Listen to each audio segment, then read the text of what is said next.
If you love what you hear, check out our authors Andreya, Stuart and N.A. Fulton on Amazon.com, and be sure to subscribe to our dark romance novels and stories podcast on Spotify, iTunes, Google Play, or your favorite podcast provider.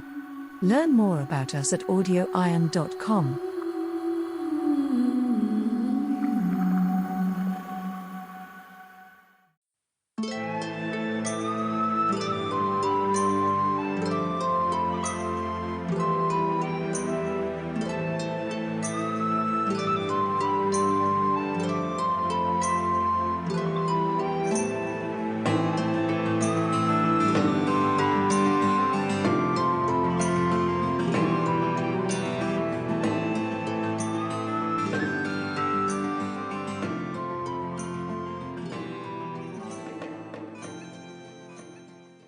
Chapter 19.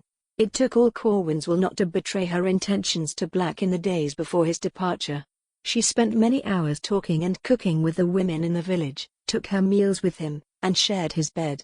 She carefully avoided any mention of his trip to Virginia and its purpose, appeared reconciled to remaining on the island until he returned.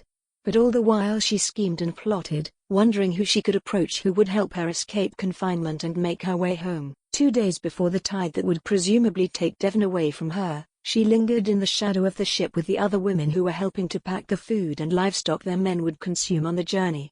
She watched Adam hefting barrel after barrel onto his shoulder and carrying it onto the boat as if it weighed nothing. Saw Aubrey, the ship's quartermaster, logging every delivery and directing where it should be stowed. After a great deal of consideration, she approached Adam as he crated small barrels of salted meat into a large wooden box that could stow more easily aboard. "I need your help," she said, touching his arm. They had spoken not at all since he had carried her from Joel's house so many months ago. In that time she had come to realize it must have been him who treated her after the beating, and that he had taken what steps he was able to protect her when he could. If any man on the ship could understand her fierce determination not to be held captive, it must be him. Thus she did not quail when the half-naked giant stood up straight and looked down on her. "I am to bear a child," said Corwyn simply. "When this ship makes port in Virginia, I can go to my brother who will return me to England. Will you help me escape?" Adam did nothing for a long time, then looked up at the ship. Black was working to rig the freshly mended sails.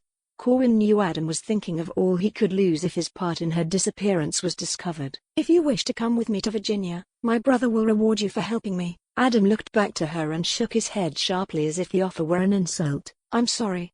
I meant only that I know I am asking you to take a grave risk." His expression softened a little and he nodded. He pointed at her, then the ship, then the sea, making it clear that he would help her escape.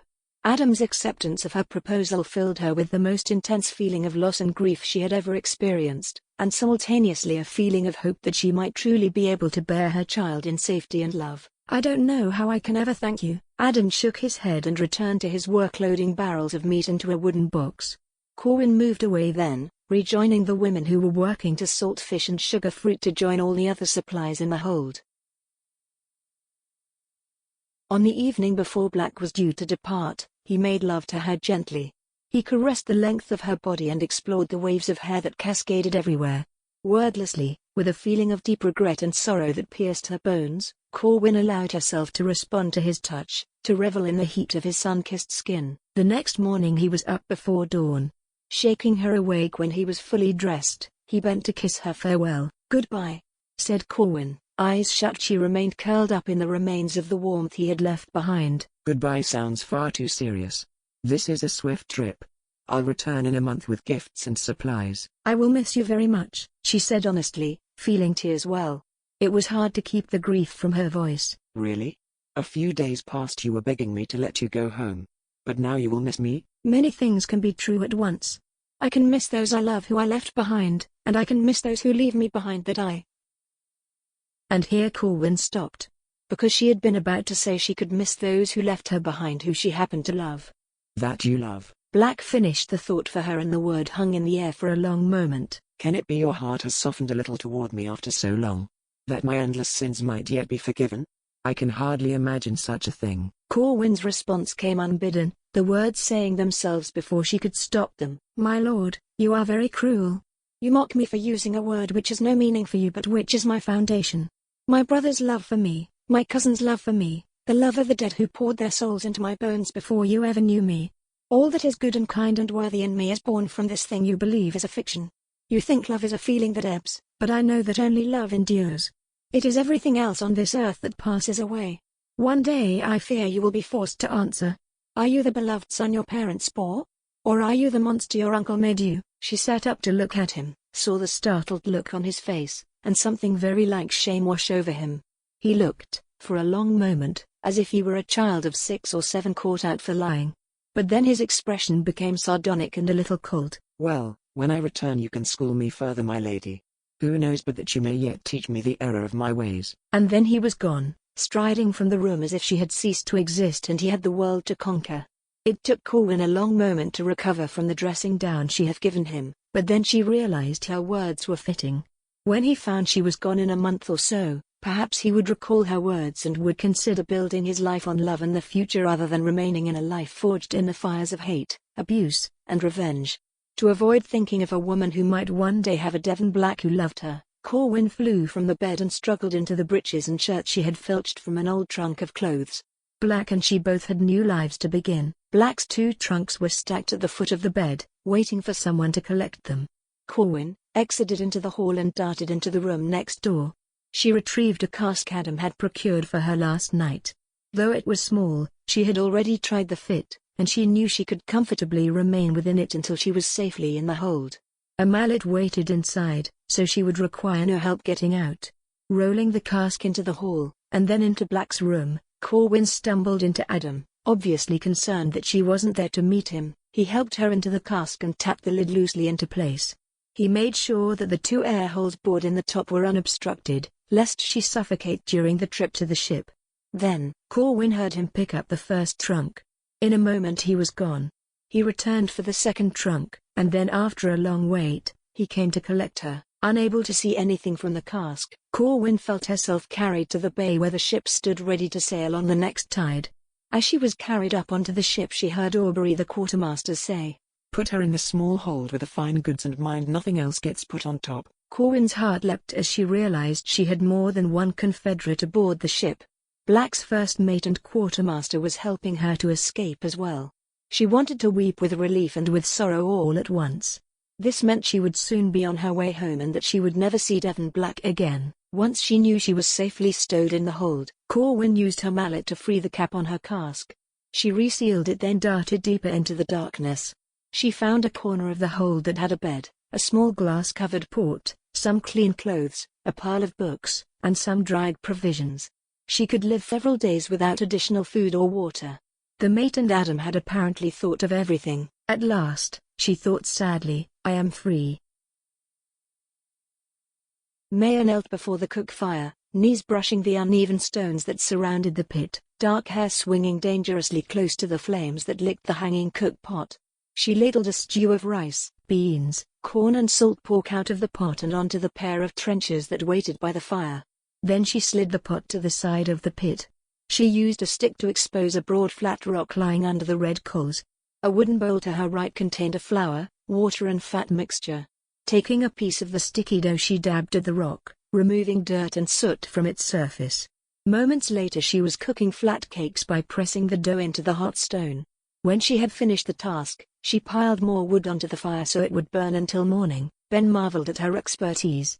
She was so young, and yet she managed the preparation of the food as if she had cooked 1,000 times in this fashion. He could never have been so proficient with the limited tools at their disposal. She brought his food to where he sat, back against the door of his quarters. The rest of the guards shared dinner, rum and women at a common cook fire, but he and Maya always ate apart. "How did you learn to cook this way?" he asked as she sat down beside him. "This how my people cook," she said after a moment. She used one of the cakes to collect a mouthful of food from the plate. She dropped the morsel into her mouth. Then she waited for Ben to take a bite. "How you cook? This the only way you know." Ben was at a loss to explain the concept of a kitchen or a stove to her, much less acres of white linen or china plates. Obviously leavening bread with yeast, baking foods in an oven, even the use of eating utensils would be foreign concepts. He finally smiled. "It is not important," he said. She nodded, as if easily accepting his dismissal. For a time they ate in silence, watching the sky fade from red and blue to black. When they were done eating, she collected his trencher and placed it near the fire, then came to sit beside him again. After a little time she said, I practice today. Ben looked down, noting that the firelight colored her skin a rich gold and her eyes sparkled with its light. She was quick, incredibly so, and already spoke English as well as any man on the plantation. He nodded. I have mother and father. I have 3 brothers. I have 5 sisters. I am girl. I wear dress. I eat food. I run fast. She turned to him for confirmation. He nodded and said, That is very good. What do you want to know today? Yesterday they had discussed their families. She had learned about his parents and Corwyn. He had learned about her family. She had been captured on the coast as she was fishing. Ben had tried to explain that he had been captured while searching for his sister. Tell me more about your land. About the girls. She said, putting her head against his shoulder. Ben sighed. It was always so difficult to explain things to her. Things were different here, incomprehensibly different. His stories might have been in ancient Greek for all the sense they must have made to her. But still she wanted to hear them. And the nights here were so long, so lonely, it made no sense not to talk when she was so eager to learn. Do they look like you? They have pale skin and pale hair like me, but the rest looks like you. Do they have hair on their faces? No, their skin is smooth, like yours. He could still remember how she marveled at his facial hair. Her people had none, and when he had used his knife to cut his beard and trim his hair, she had marveled that his skin was like hers beneath it all. And this? She asked, tugging at the dirty cotton dress she wore. It came only to her knees and it was just possible to detect symbols drawn upon it. They wear clothes a little like you. Their dresses go to their feet and are big around the bottom. She looked utterly bemused. He leaned forward to draw a picture in the dirt with his finger. She cocked her head to one side as she examined the crude image. How they walk? She asked. Slowly. He replied with a smile. They do not run as you do. Are they pretty? Some of them. Ben felt his pulse leap. They had lived together for several weeks, and he had never touched her. He could remember the overseer, could picture what she had endured before she was given to him. He did not want to be one of the human animals to whom she submitted herself, did not want to do anything that might result in his child being born a slave. I am pretty. She lifted her eyes to his. Yes. You are very pretty. He did not know what else to say. She nodded as if affirming his words.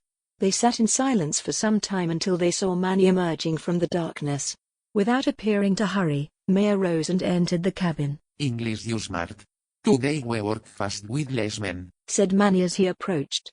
He had put on more weight with his new position, calves becoming as thick as tree trunks, arms growing more massive by the hour. He was stronger too, often competing with other guards in wrestling matches that lasted late into the night. Thank you, said Ben. It was no surprise to him that with a malnourished and sickly workforce, a day or two of rest each week would result in increased productivity. You tell hands to move the men. Manny threw himself down onto the ground at Ben's side. I wanted to put the sick ones together, said Ben. He had thought long and hard about this decision. Sick men sharing such tiny quarters were guaranteed to share contamination. On the other hand, it would give the men who were well a better chance at survival. He had noticed that the coughing sickness seemed to leap to any man that shared quarters with someone who had it. The others will not get sick so quickly. They will live to work for more time, Clever English. said Manny. And we no more feed the sick ones. Ben felt a jolt of fury, worked hard to master it before he spoke. No. We feed them and make them work less, No. said Manny, wrinkling his brow. If we feed them and they get better, we get another strong worker. Ben spoke slowly, though he thought his reasoning should be obvious to the most stupid of men. It costs less to make them well than to buy new ones. Manny shook his head. You crazy English. It is like horses. Our men are well trained and hard to replace, Ben said through gritted teeth. It was hard to believe that common livestock were treated better than men here. Livestock cost more. After all, there were always more Indians to be captured, and a half-dozen black men cost far less than a good horse which might cost months to procure. We try, said Manny, struggling to his feet. it no work, but we will try. When he was standing, he gave Ben a proprietary look. You smart man English. Weak, but smart. Then he strode away into the night, walking toward the fire closest to his little house. Ben rose and entered his own cabin. He walked a tightrope here, unwillingly responsible for slaves whose condition he found abominable. On one level he was their advocate and their benefactor, On another he was a conspirator participating in their imprisonment. Sooner or later he would be put in a position where he would have to sacrifice either his comfortable position here or his own humanity. He removed his shirt and lifted the thin blanket that covered Maya. She was nude, long body and well-formed limbs brown against the cotton sheet. Her eyes were open, watching him. Ben felt his pulse race as he examined her figure, the small breasts, slender hips. He wanted her, wanted to descend into the heaven of her body and never emerge. He had never wanted a woman so much. He dropped the blanket and stepped away. Maya watched him. I do not want this, he said, meeting her eyes. She was silent, still watching him. I like you. You are pretty. We are friends, but I will not touch you this way. He realized that his voice was harsh and saw the hurt in her eyes. It is not safe, he said. Maya looked confused. He held his arms as if cradling a child and shook his head. He saw comprehension come into her eyes, watched her tears stop. He lay down on the hard floor beside her, reached under the thin blanket and took her hand. How hard it was not to tell her that he loved and admired her. How hard it was not to prove it with his body. Only the knowledge that neither of them had a future here could prevent him. Corwyn stood on the deck dressed, for the first time in many weeks, like a respectable woman. The undergarments, crinolines and heavy dress felt awkward after so many months spent wearing practically nothing at all. Like everything else she had experienced since her escape from Black, her clothes were going to take some adjustment. Aubrey had managed her transport from the ship via a dinghy, hiding her in one of the barrels he was ostensibly planning to fill with fresh water. He had subsequently hired a horse and then carried her before him to the Navy shipyard where he left her a few streets from the gate where she could beg admittance. Aubrey then had handed her a pouch filled with heavy gold coins. When she had tried to thank him he had said, Please do not. It has taken me too long to do what I should have done months ago. And in doing it I betray a man who has saved my life 1,000 times. Go in peace, girl. I know we will all think of you often. A quarter of an hour later she had been led into a large office where she faced a hawk-nosed sour-faced man who eyed her simple shift, bare feet, and loose hair as if they branded her the most wicked slut he had ever laid eyes on. You asked to see me. Corwyn noted Admiral Brooke did not offer her a chair. I didn't know where else to go. I'm Corwyn Tyler Chase, and you are my brother's commanding officer. Corwyn kept her back straight and looked him in the eye. I was. But your brother is no longer in Her Majesty's Navy. He left in search of you several months ago in response to a note delivered here. He went searching for me? When? Corwyn could not believe her ears. Almost 6 months ago. The Admiral folded his hands. If I may inquire, where have you been for so long? Corwyn had anticipated this question, and now concentrated on delivering the succinct story she had come up with. The Albatross was pursued by pirates and sank with all hands.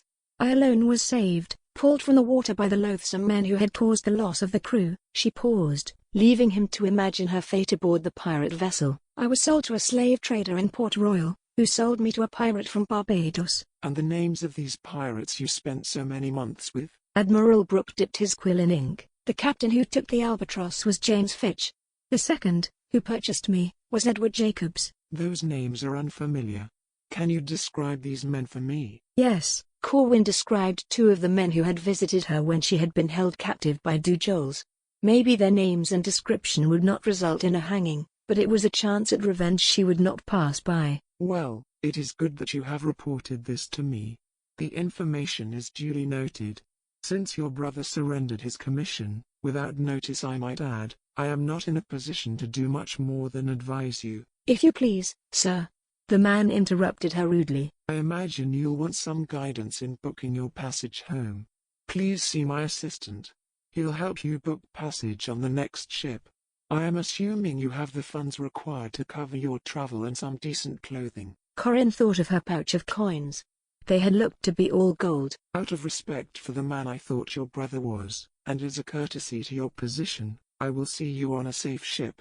But I must tell you, young lady, I hold you responsible for all the misfortunes you have endured and for the end of a good man's service to his country. You should never have boarded a ship in London. This is no land for decent women and your brother had important work to do here. And without waiting for her reply he had rung a little bell. A man had appeared to usher her out of the office. Within an hour he was standing outside shops as she purchased clothes and other necessaries to travel with. And by the end of the day she had booked passage on the Elizabeth Jane leaving for Southampton on the morning tide. So it was that she stood on the cold deck looking into the sun as it rose over the deep blue sea. The sky was every color of gold and pink, and around her the merchant ship stirred with the voices and movements of 100 hands. She was going home. Back to England, to her cousin, to her house.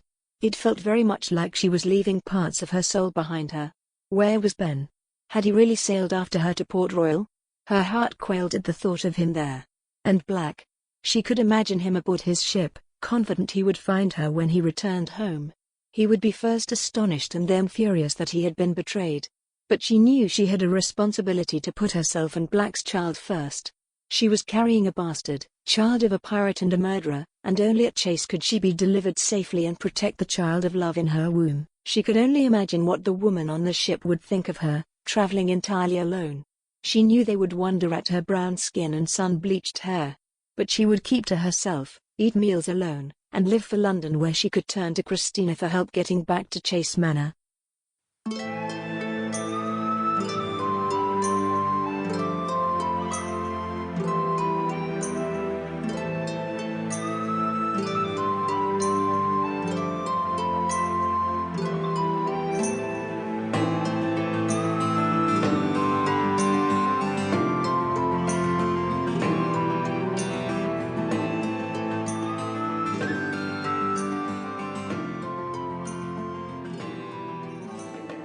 Pirate's Desire by Andreya Stuart. Voice recording copyright 2020 by Nancy Fulton. All rights reserved. Music by Alexander Schweif, licensed from Pond 5.